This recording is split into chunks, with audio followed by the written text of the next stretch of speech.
మానవా, ఓ మానవా, నేను నిన్ను మనసా వాచా కర్మనా ఇష్టపడ్డాను. నేను చాలా ఇష్టపడ్డాను. నా కోసం యమలోకాన్ని వదిలేసి వచ్చావే, నాకది చాలు. చిచి, ఏంటి మానవా, నీకెన్ని మార్లు చెప్పాను, నా కొరకు ఈ ధూమపానం వదిలేసే మానవా. నేనా దీన్నే? నాకీ సమస్యకి పరిష్కారమే లేదా? నారాయణ నారాయణ. అమ్మా యమజ, నీకు ఎంతటి కష్టము దాపరించిన తల్లి. మహర్షులకు ప్రణామములు. నాకేదైనా ఉపాయం తెలియజేయగలరు? అమ్మా యమజ, ఇప్పుడు భూలోకవాసులు ఆధునిక పరిజ్ఞానంతో భారతీయ ఆయుర్వేదం ముడిపెట్టి ఒక అద్భుతమైన పరికరాన్ని కనిపెట్టారు. అదే క్విట్ స్మోకింగ్.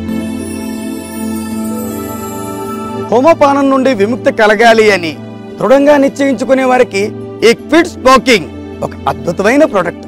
కాబట్టి ఈ క్విట్ స్మోకింగ్ ని నీ ప్రియుడికి అందించి అతన్ని ధూమపానం నుండి విముక్తి చేయి.